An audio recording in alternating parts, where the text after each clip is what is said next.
We asked members to submit ideas for chapter meetings, and one of those ideas was propagation for native plants. And we have in the chapter real experts on native plants and propagation, and you're going to hear from them. I consider these folks my gurus because they are so good at native plants. Martha Richeson, she is actually our lead for our native plant landscaping certification program, so she's a real important part of our chapter. She has been involved in native plants since college days, and she has an appreciation for native plants and their importance to the environment. She passes appreciation on to her 7th grade students, which I think is really neat, as well as her own children, where she had them learn the scientific names of the plants as long as they were traveling along. After she retired, she became a master gardener and has been an active member in the Native Plant Society. Our next speaker is Nancy Saint. Nancy, of course, is a founding member of this chapter, so that's pretty important, I think. She moved to Texas in 2013. She started her love of plants and native plants from her grandmother's garden. I think a lot of us can relate to that. Our heritage is based in plants. She is a Texas master naturalist and helped organize, as I said, our chapter. She was in North Carolina where she lived before she moved to Houston, and she was active in the North Carolina Native Plant Society. Boy, we have good history here, and earned a certificate in native plant studies at the University of North Carolina in Charlotte. Our next speaker is Wendy Reistle from the Texas Environmental Coordinator and Environmental Education Program at what we call EIH, which is actually the Environmental Institute of Houston here at the University of Houston, Clear Lake. And if you've gone to the plant sale, that's where the plant sale is.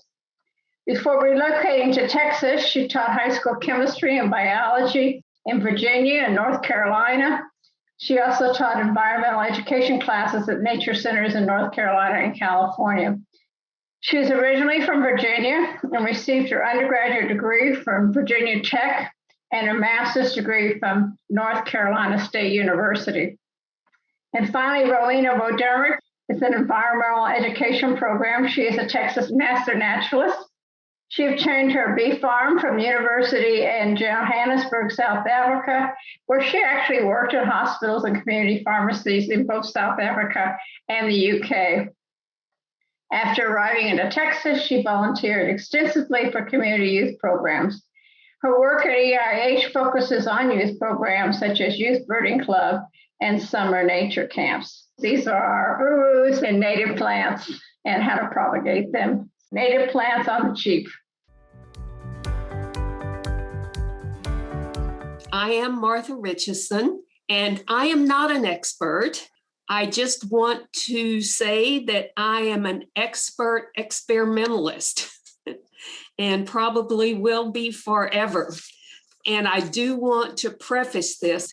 There is no one way to grow seeds. Everybody that you talk to that grows seeds probably has a slightly different way of doing things, and they're all okay. Whatever works for you. I'm just going to give you kind of what I use and why I use it. All right, if you want something easy to start with, I would suggest that you try annuals. Annuals generally don't give you too much problem because their whole job in nature is to bloom, put on seed, put on lots of seed, drop it down around them, and die. That way, those annuals create new biomass in the ground so that the later perennials will have something in which to grow. But if you're out collecting seed, I would suggest you start with these plants because these are easiest and they have lots of seed that they throw off. Plains coreopsis, partridge pea, and either firewheel or Indian blanket, whatever you call it. These are fairly easy to try to grow. Now, later, some annuals and a lot of perennials have a little personality, I might say. You can't just put them in the dirt and they grow, or put them in the soil and they grow. We're just going to go through a little bit of terminology here so that you will understand these words when people use them or when you read them. We're going to go through 2 physical dormancies. If you've ever picked bluebonnet seeds or baptisia or wine cup, you know that they have a rather hard seed coat. And these seeds require what's called, I call it scarification. It's probably scarification, but I like the word scar because it means you absolutely have to do something to the seed coat to get through it. Sometimes you can use hot water and soak them in hot and leave it there for a while. Sometimes you have to use sandpaper on a block or some way to kind of abrade the surface of those hard seeds and then soak them so that they will soak up water. The seeds are made that way so that some of them may grow the next year, but some of them may not grow for 2 years or 3 years down the road to help ensure that that plant lives on. Another physical dormancy that some seeds exhibit is self-sterility. If you go to a plant sale and you buy one plant, which I've done many times because I am cheap, I find out later I can't really collect seed from one plant because it requires either a second plant or more than 2 plants with a different genetic background to set seed. So if you go to plant sales and you buy rosinweed or asters, black-eyed Susans or coreopsis, make certain that you buy more than 1 plant so that you can overcome this particular physical dormancy. Now, this term is physiologic dormancy, and just to explain it in our human terms, there's not too many of us that can live in temperatures outside of about 32 to 100 degrees for very long without having some assistance. And the plants require certain temperatures also sometimes to live. Many of them require a winter time, and that's why a lot of times they say, put your seed down in the fall, let it go through the winter, and then it will come up in the spring. Well, my history is if I do that in the ground, I've long forgotten where I put seed in the ground in the fall, or something else has grown up there, or I pull it because I've forgotten there was something there and thinking it was a weed. So that's why I find that growing these seeds in little pots for me is the best thing. A lot of times you will see this word stratification or cold, moist stratification. And that's where we take the seeds, we either put them in a damp paper towel, damp sand, damp vermiculite, put them in a Ziploc bag, label them, and put them in the refrigerator a month, 6 weeks, 8 weeks, or longer if you're like me and you forget it's in there and then find it later on. And then you plant them and you fool them into thinking they have been through a nice long winter and they come up. We had an interesting example. I put the ashy sunflower on here. We had some seeds collected for us. We tried to grow them in a greenhouse and they just didn't come up.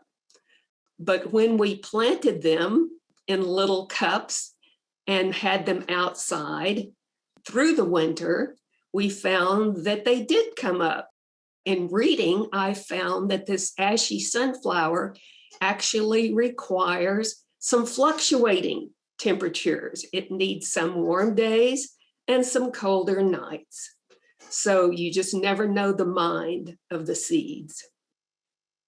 And some plants require light to germinate. Many of them, you put a bean seed in the soil, you push it down with your finger and cover it up. Many seeds, that's perfectly fine, but most of our native plant seeds, we just lay on top of the soil, pat them down, wet them, and keep them moist until they germinate. Milkweed seeds are one of the seeds that require light to germinate. I took some pictures. If you're going out to collect your own seeds, this is kind of what you might want to look for. On the top two photos, on the left is the coreopsis in flower. Then the middle stem is after the petals have fallen, and you just see the little dead parts sticking out the top, but the ovary and the stem is still green. What you want to do is wait until that ovary and the stem turns brown, as in the top part of the photo. And then with the coreopsis, you can just take it and kind of shred it with your fingers. And even if those are not all seeds in there, some of that is just a little bit of junk from the seed. I plant that too because it doesn't bother me. As long as I'm planting the seeds, it's fine. The bottom photo is a wine cup seed head. And if you can see or imagine in the left part of that photo, all those little seeds are stacked together like a donut around the edges of the seed head. So when it is dry, again, the stem and the seed part, you can just take those seeds out with your fingernail or thumbnail and separate them. And then you remember that wine cups are one of those that has the physical dormancy. I usually use the sandpaper and the sand block method to kind of abrade the edges of those before I try to plant them. And they tend to germinate better that way. I've had a terrible time with wine cup seeds, but I'm getting better. To store your seeds, because you probably don't want to plant them all at one time, I like to use these little gift bags that you can get on Amazon, 100 per pack at a fairly reasonable price. I put the seeds in there. The one on the top left is probably, you will notice, looks familiar if you do any kind of seed picking. This is milkweed, and I have yet to take the fluff off of it. I just had collected those not too long ago and haven't really processed them. In the bottom left-hand side, you can also store in just regular mailing envelopes or those little key envelopes, but just make sure whatever you do, you don't depend on your memory to say, oh, I'll remember what I put in this bag, because I promise you, you will not. So you write the name of it on there, you put when you collected it and what it is. And then if you want to do long-term storage, I just stack those things in a little container over on the right and stick them in the back of my fridge. This is not really the cold, moist treatment. This is just dry seed storage in the refrigerator. And then I really, on the cheap, when I start seeds at home, I like to upcycle my pots. So when I have a salad out, or I got a birthday bundt cake in this little top left container, when I first saw it, I thought, hey, that would make a great seed starting greenhouse. So I saved those things, not all of them, but some of them. Then in the bottom, there are a few more examples of little muffin trays, those little square snack trays that you get the cheese and crackers and whatever in at the grocery store. And then I found these little mini cake pans at the dollar store, 5 for $1. I can line all of those up in a 10 by 20 tray. And I did invest in some of those 7-inch raised tops, ventilated tops to go on. Doesn't show up well in the photo, but you kind of get the idea that it makes a little greenhouse. I do not use that at all when it's hot in the summer, but in the fall and winter, I put one of those on there. It keeps the moisture in the pans, and it also helps keep the blue jays from pecking around in my seed trays. If you are new to growing seeds, I'm just going to give you a little bit of idea on the choices that you can make. I like to make my own starting medium, but if you just want to go buy a bag, I would look for a potting mix that says seed starting. There are many potting mixes at the store, but a lot of the potting soils, the things I don't like about them, many of them have bigger chunks in them of stuff, which is fine if you're transferring plants into a pot. But little seeds need a very light, fine mix. A lot of times I will use vermiculite. I've used it just by itself sometimes. You don't want to get it too wet because it can stay soggy. Or I can blend it with perlite. You notice the perlite kind of looks like popcorn, and it doesn't hold very much water. The vermiculite does hold a lot of water. And I do put a little amendment in. I use Dr. Earth's kelp meal. It has mycorrhizae fungi, and it has some bacteria in it. And then once I've put the seeds in and patted them down, I use a little chick grit on top, which provides a little micronutrients. It also helps hold the lightweight seeds down, and it keeps a little moisture at the surface. And water. You may not be particularly picky about your water, but I feel like that I want to give my seeds the best start in our tap water. At least I'm in Pearland, and we have chloramines, which is a combination of chlorine and ammonia in our tap water that to kill microorganisms.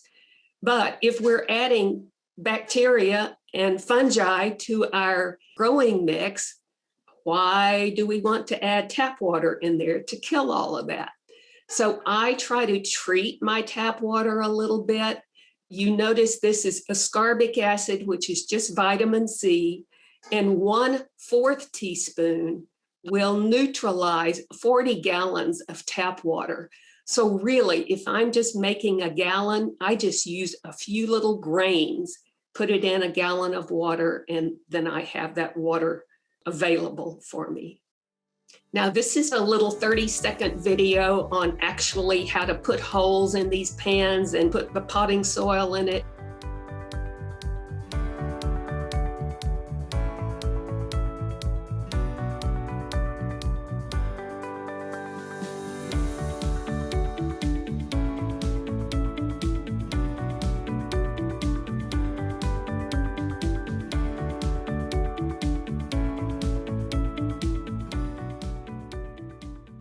Let's say we have done that.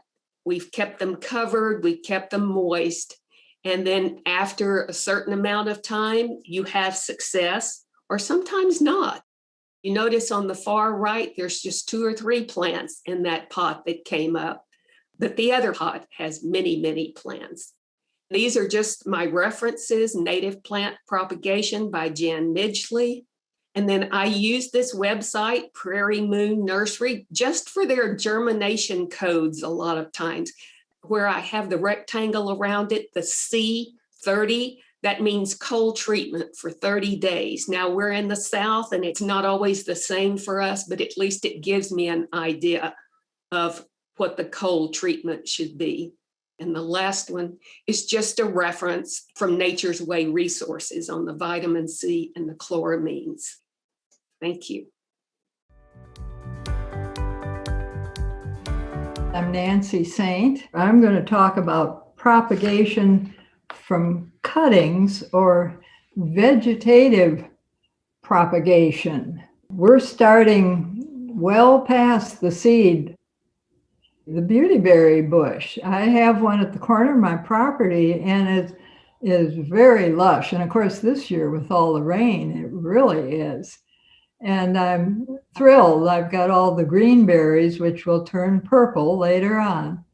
And my neighbor said, "Oh, Nancy, I love that bush. Oh, I'd love to have one." And I got to thinking, well, maybe I should try to make one using asexual propagation or cloning. So what would I need and how am I going to do that?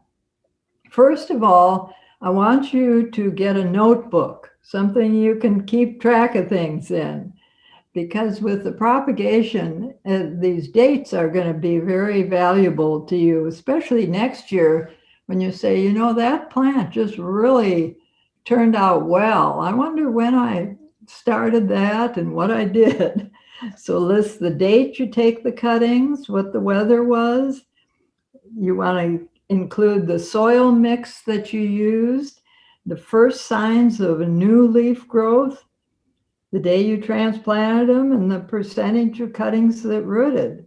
And I know what we usually do is we'll take photographs, and that's fine. That's fine.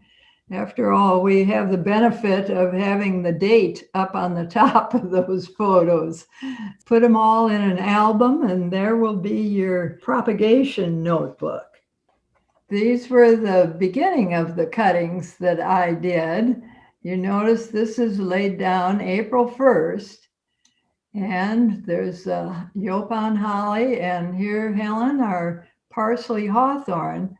Parsley hawthorn were from a tree I got, maybe the same place you did, Helen, at our plant sale, and it had a low branch, and I wanted it to be a tree, so I took off the low branch and stuck these in the soil.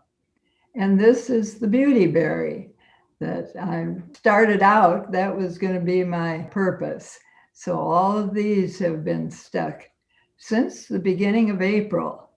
So if you're thinking about doing this, you kind of want to think, okay, on what scale am I going to do? Am I going to do just 5 or 6 little stem cuttings, or am I going to do a whole tray of stem cuttings?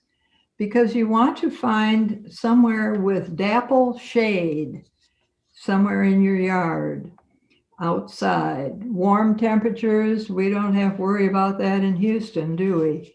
Air circulation, either by fan or by wind. And you want to be able to mist or fog your cuttings continually, 2 or 3 times a day. Think about that. Is a place near your hose? Or how am I going to continue to mist my plants? The size of your operation is going to determine whether you can do it by yourself. Well, I could go out there morning, lunchtime, afternoon, and evening, and that would be fine. Of course, that all works fine unless you break your leg like I did, and then the watering kind of slows down a bit. But I have some marvelous friends that picked up on that. Taking cuttings, there are 3 different kinds of cuttings from shrubs. And there are the softwood cuttings. These are taken in late spring. And you'll notice on your shrubs that new growth that they put out, which are just real tender. That's your softwood. You want to kind of let it harden up a little bit before you take it for a cutting. Then in warm midsummer, semi-hardwood. These cuttings I just took July 8th, so they would be more like the semi-hardwood. And then towards the end of the summer, you can take hardwood cuttings. And each of these are going to take a little longer time. So the hardwood cuttings, you could take from June to October, or even over the winter, and they're going to take longer than those softwood cuttings that you can have. So any plant you have in your yard, any shrub, you can take cuttings 3 times a year. Maybe you take some softwood cuttings and something happens and none of them are any good. Well, try some semi-hardwood cuttings. Again, kind of like Martha says, there's no one way to do it. We try a lot of different ways. All right, what tools am I going to need? I'm going to need sharp, clean knife or pruning shears. And the bypass pruning shears is the better one to use. And if you wonder what's a bypass pruning shears, well, the other kind is the anvil pruning shears. And in that one, the shears comes into a solid base, and that tends to mash the stems when you cut it. So you want the bypass, that the blade goes past the solid part. Also, when you're sharpening your pruning shears, which you should do, you only want to sharpen the outside of the bypass blade.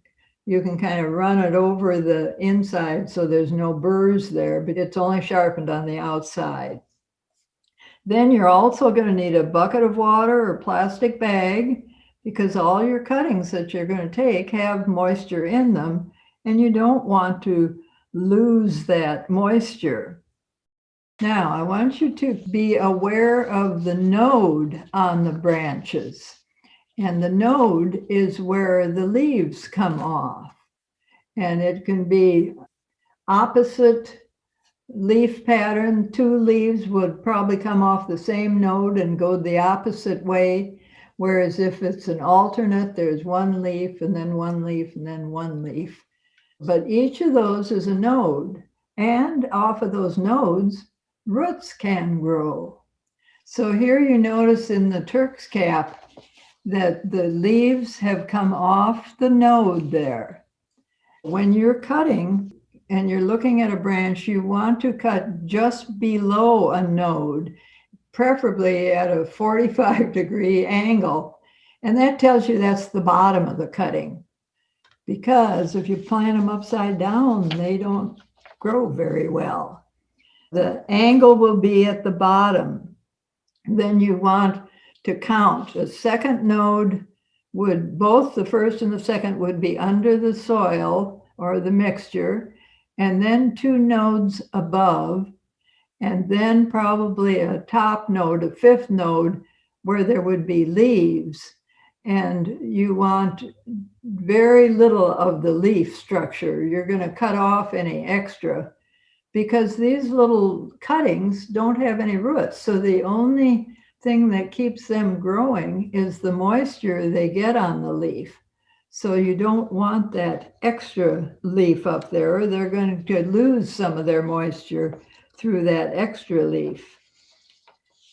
And you're going to strip off those bottom leaves when you get your cutting before you're ready to put it into a medium.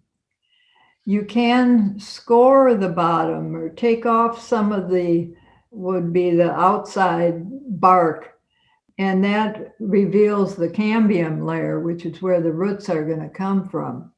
Again, like Martha, my medium that I use, and this would be a soilless medium. They don't need soil at this point because there's nothing, there's no roots down there. Be 1/3 perlite, 1/3 vermiculite, and then in a minute you'll see the final third. But in the vermiculite, if you have a choice, use the larger granules. This professional grade has very fine granules that I didn't like very well. The final third, I use condensed core. It's from coconuts. It holds moisture and yet releases the moisture slowly. And that little brick up at the top in the picture is about 3 inches by 6 or 7 inches by maybe 2 inches deep. And you put that in a Tupperware tub and add water, and you're going to have a whole tub full of the product, the core. And so you're going to mix that a third in with your vermiculite and your perlite. And you want to water that medium after you put it in the tray or whatever. You want holes in the bottom of your containers, whatever they are. Sometimes you want to add the rooting powder because you know that it's a difficult plant. If you have no experience, go ahead and either try it or say, well, I won't, I'll try it without this year and maybe next year. And the other on the left is a liquid that Martha uses that has to be put, a small amount is mixed in with water. All right, I said it had to be misted. This is a misting or a fogging nozzle I was able to get, and that was online. But then I discovered later that my own hose nozzle had a mist option, and it was just as fine as these fogging nozzles. So it has to be very fine droplets. And these are on the internet, Google kind of thing. And also that core, it was on the internet too. Kind of keep an eye out for the organic core, just to have, you know, another point on your side. All right, you want to hold the moisture into the plant. And this is a similar, well, in fact, Martha let me have this one of hers that keeps the moisture in there. This bottom one, you look at that and recognize that, well, it's a Tupperware tub upside down. And this is where the beautyberry bush cuttings were living. I had drilled the hole in the end so I could put the nozzle there and spray them 2, 3, 4 times a day. Sometimes in the back, I use this 1 gallon sprayer because I have no running water in the back. So this would work very well, although it's not the fine mist in the nozzle that the others have. You can just put them in a clay pot. Put the soil in there or the product, put your cuttings in there, slip it into a large plastic bag. And you note that that's the 2.5 gallon. They're not easy to find. I don't remember where I got them, but the whole pot will fit in there. And then you can slide that zipper closed to hold the moisture in there. If it's got too much moisture, you think, and you want to give them a little air that day, you open it up and then slide it closed. It's a lot easier than doing it the opposite way. And here were my cuttings. This was April 14th. These are the Yopon holly, and I wanted to try these because they're female. You remember with the hollies, the female have the berries. And this was May 29th, after they had been neglected for quite a while without water. They didn't do so well. I may try them maybe in the fall with a hardwood cutting. But the parsley hawthorn didn't seem to miss a beat. They're still doing fine. And here's the beautyberry bush, which I was so thrilled with. They did well. I lost a few. But of these that I have now, you say, how do you know when they're going to get, when they have roots? Well, you see the little new leaves that are growing there. That tells you they've got new roots. So then you want to transplant them into a pot with, say, half soil and half the medium like we used for them previously. This is another way. I'll do it just quickly. Layering.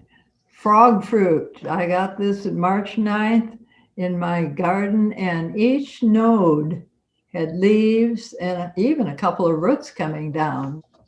So I planted them in that seed box and anchored them down with, those are little hairpins. But look at the plant at the top on the left, how healthy it looks. And then that's the same plant on the right. Look at the roots that it has grown. That was March 21st. And so here they've each gone into their own little square. So that would be a month from the day I cut it from my garden and put them in. So frog fruit is a real good one to practice on. This is an excellent book, and you notice it says How to Grow Native Plants in Texas and the Southwest by Jill Noakes, and she's up in Austin. She is an excellent resource because it's important. If they say, take your cuttings in May before they bloom, well, ours here may be blooming in beginning of April. If you can find local Texas information, it's most helpful. Thank you. Hi there. Today we're going to be talking about propagating from cuttings. The first plant that we're going to look at is coral honeysuckle. And I've collected these from my yard early this morning. You're supposed to take the cuttings early in the morning when the moisture is high. And also with the coral honeysuckle, you need to take the cuttings from the plant that is at least 2 years old. I'm taking about 4 to 6 inches of the coral honeysuckle, although I forgot I need to clean this with alcohol before I take the cuttings, just to keep everything sterile. I don't want to cut right below the node, right here, and I needed to make a 45-degree angle cut. So with the coral honeysuckle, so here we have it, and what I'm going to do is I'm going to take the bottom set of leaves off, and I'm also going to clean this little razor blade, and I'm going to make some cuts on this coral honeysuckle to stimulate rooting down here at the base, about no more than 2 inches for the cut. All right, after I've got those cuts made, I'm going to actually use rooting hormone with this item, and you don't want to stick your plant directly into your rooting hormone. Oh my goodness, that was way too much. You just want a little bitty bit, because you're not really supposed to use it after you dip a plant in it again. So I just want a little bitty bit. This is the rooting hormone that I'm using today, and you can use any rooting hormone that you can find at Ace or Lowe's.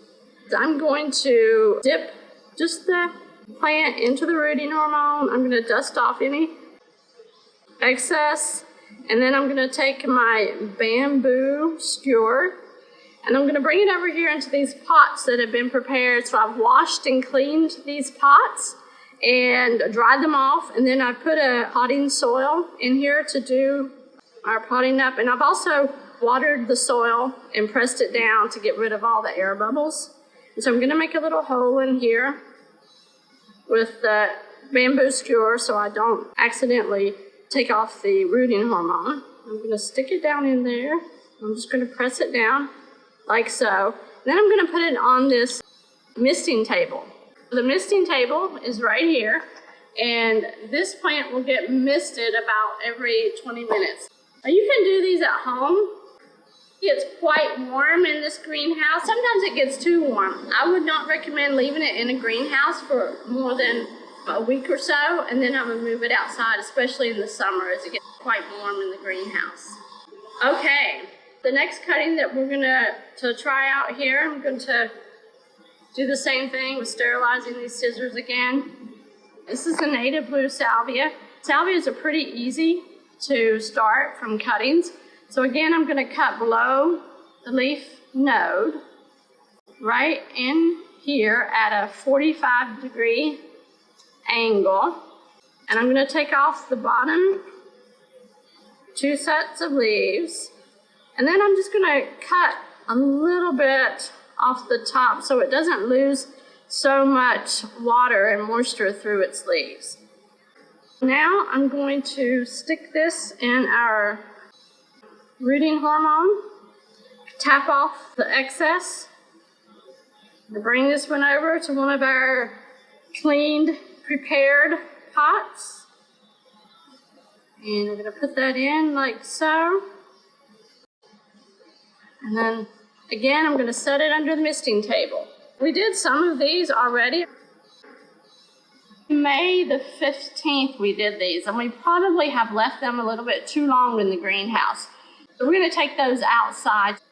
But one of the biggest enemies of the salvias and the sages is mold in the greenhouse. Try not to leave them in your greenhouse for too long. Let's see how these guys have rooted up here. I can tell that all of these have roots on them because they don't just slip straight out. All of these are well rooted.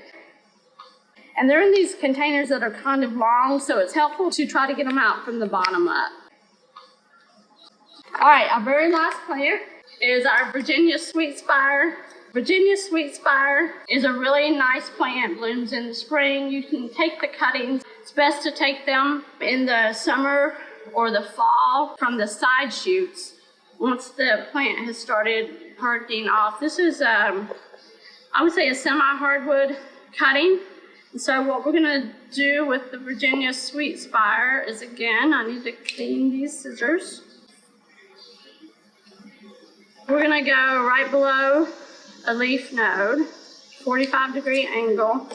I'm gonna take off a couple on the bottom.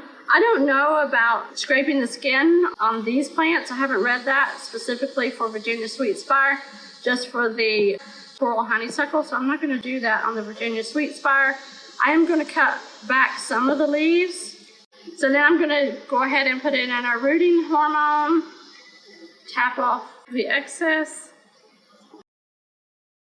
All right, here we go. I'm going to put a little hole in the center. I'm going to put our plant in here, and then we'll leave it in the greenhouse for a couple of weeks is ideal, and we'll get some labels and put in here so we are sure to know what these plants are when we come back in a couple of weeks and look for them.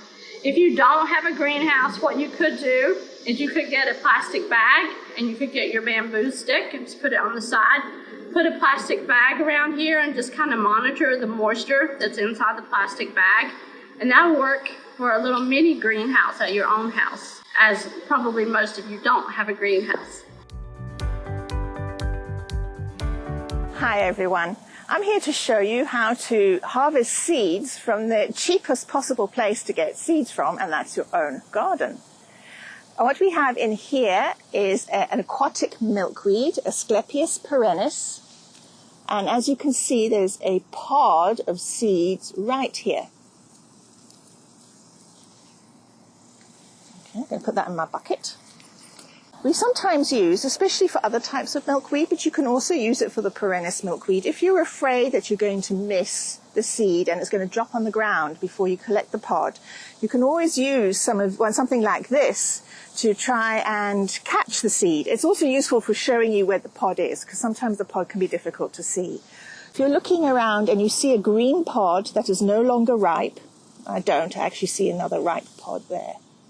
But what you would do is surround the pod with this netting, tie it tight, and then when you go back to look at it later, it will be obvious where it is, and hopefully you will have seeds inside the little netting that haven't fallen to the ground, and then you can harvest. All right, so this is one that Wendy brought me from her own home, with the seeds inside the little netting, and they keep perfectly fine there, but I would recommend you check every week or so. These are the Texas coneflower. Unfortunately, these aren't ready yet. Even though all the ray flowers, that's what they're called, even though they're all brown now, that seed is not yet ripe. You have to wait for the stem to be brown, down to about that far below the pod, before you know that they're ripe.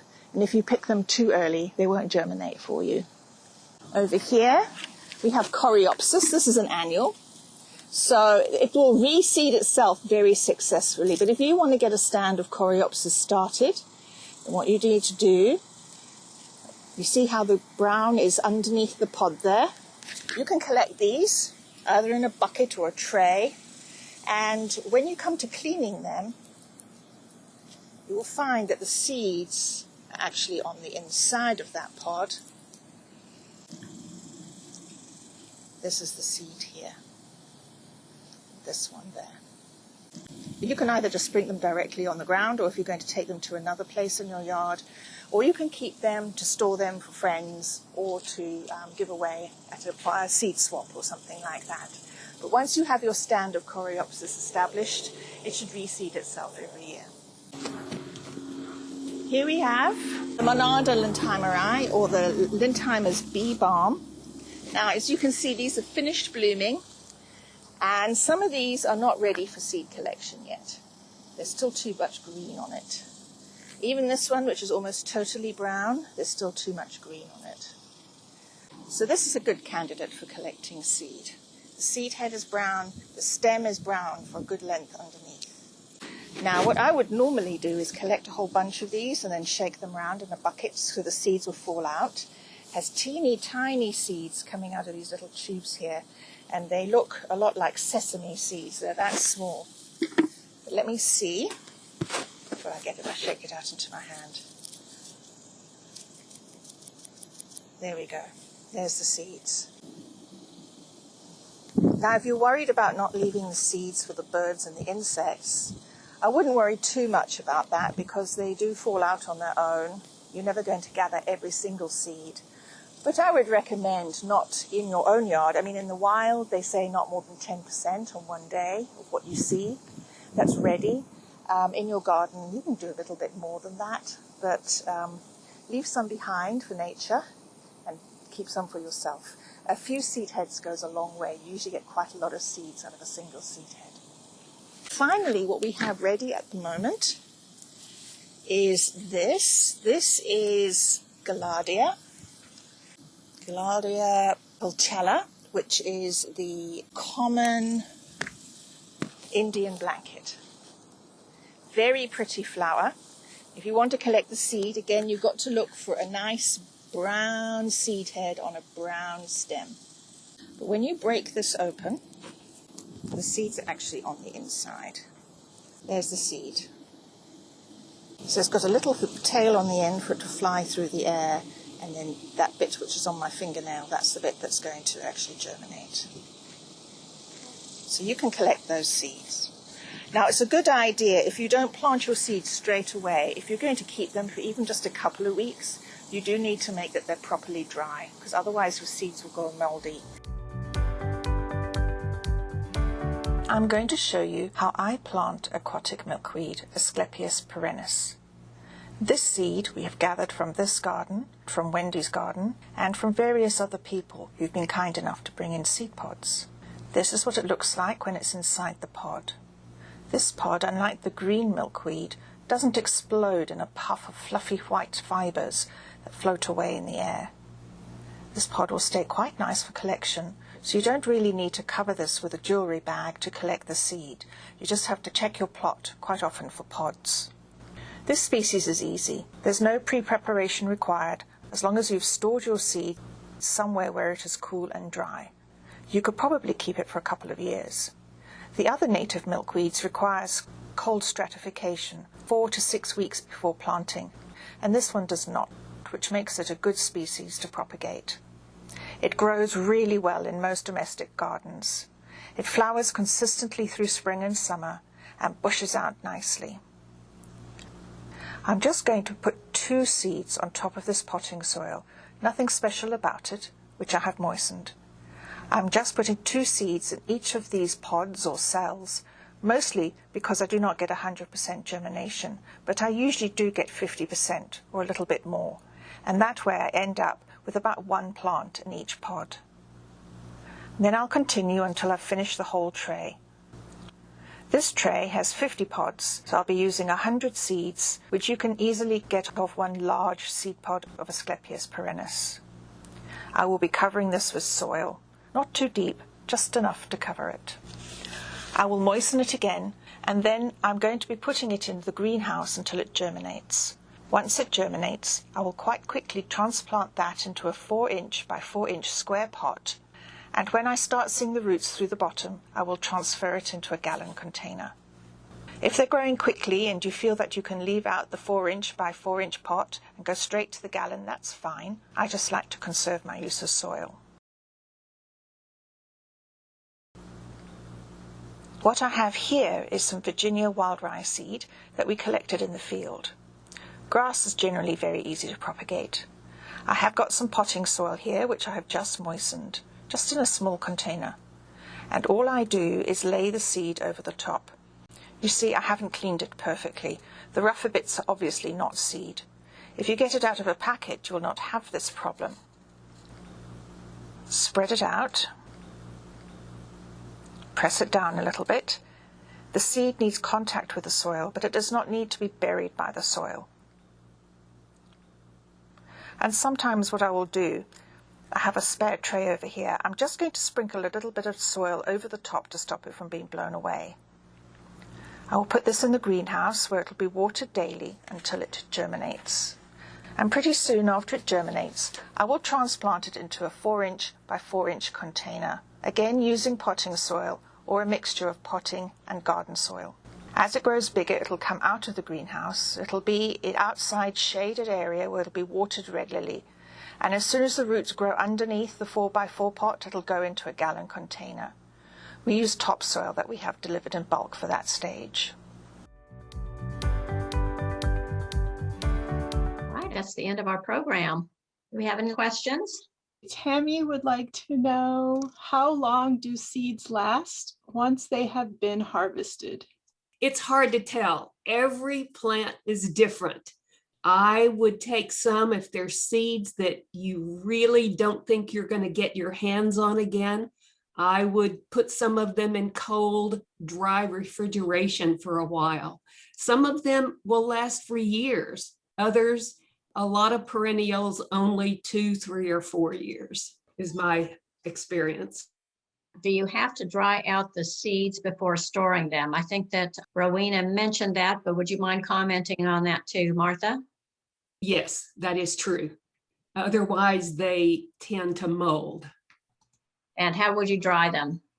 You can leave them out in your house if it's fairly reasonable, 50%, 60% humidity. Or I say those little desiccant bags that you get in vitamins and other, shoes and purses and things. And I'll just throw one of those in with it. I don't know if it really does any good or not, but it makes me feel better. I would say too that you don't want to leave them in your garage, especially in the summer. I know some people do that, but it's probably not a great idea with the high humidity that we have here in the summer. Maybe in the fall and winter, that'd be okay. And do you think they need to be in paper to be stored in your refrigerator, or could you just have them in open containers? Does it matter? Well, they might spill out of the container, so maybe they should be in something closed, but. I mean, I like to store the seeds in paper as opposed to plastic. Like, I don't generally like to store them in a plastic bag because they can get a little bit of moisture on them. But sometimes I'll put the plastic in a container, in a plastic container in the refrigerator. Al wants to know, are there native plants that are best to buy the plant? I would say the bigger ones, shrubs and trees. Unless you're 21 years old, you might not see a mature plant. And, I would say too, as a fairly new person, if you buy that first one, then you can, propagate them yourself and extend your garden by harvesting your own seeds. And so that's another good way to go, is buy a couple of something brand new, and then you can propagate them yourself. Thank you so much, presenters. Wonderful information. We'll see everybody next month.